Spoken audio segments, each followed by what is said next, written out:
I was born in a world with a ring around it. This wasn't some alien planet or other celestial orb or anything, but the ring of my world, rather unlike the bands of Saturn, was gloriously and liberally adorned with trees. I grew up not only in rural Appalachia, but also surrounded by the Daniel Boone National Forest.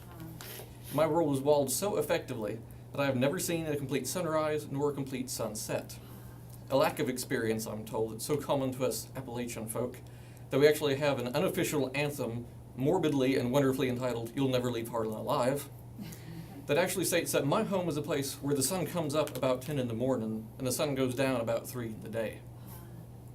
Now, despite this very real isolation from the rest of creation, or even perhaps because of it, we of Appalachia feel a very deep connection to the land itself. And whenever I'm somewhere else for a very prolonged period of time, and this place happens to be sort of barren or comparatively flat, and yes, Jessamine County really does count as both for me, Yeah. I feel a very deep sense of unease. I always long for my mountains and my forest and my home. And last fall was one such extended leave of absence for me. I had foolishly signed on to take 15 credit hours, 6 of which were higher level languages and another 3 of which might as well have been.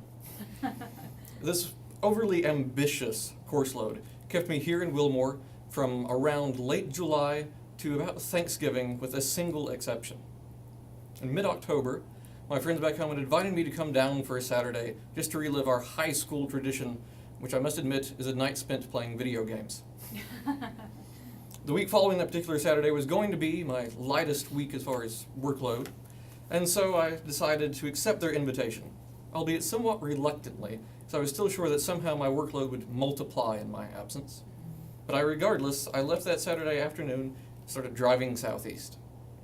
And there's a particular stretch of back road that I always travel that always marks the moment that I think I'm almost home, in thought and feeling, if not in actual geography. It takes me to a 90-degree turn from one road onto another, and as soon as I make this turn, you can see the mountains in the distance. Now, from that point forward, I always ignore the mere hills whizzing by me on either side, and I only focus on the peaks on the horizon.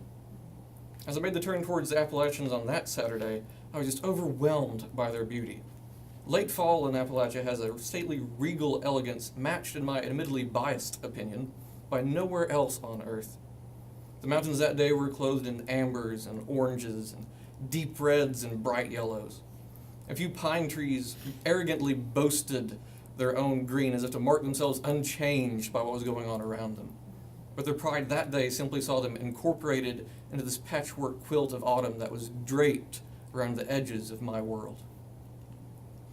Any thought of assignments, of homework, of translations in history just immediately vanished upon seeing this incomparable majesty. God the Creator and God the Artist rose from the horizon to meet me on my journey that day. I was overwhelmed, and I began thanking God for His beauty and for His power. I began to thank Him for giving me friends who would ask me to spend time with them, and I made a mental note to thank them as well for having me make this trek on that Saturday. I thanked God for prying me away from lexicons and grammars and words in general so that I could enjoy the rest of the creation that He spoke verbally into existence. I marveled at the majesty of that creative power and its divine artistry. I relished the respite from my work, and I was reminded of the words of a favorite British comedian in one of his more serious moments, when he said that sometimes all it takes is a little grace. Just a little of God's grace, and all of our problems seem to fade away.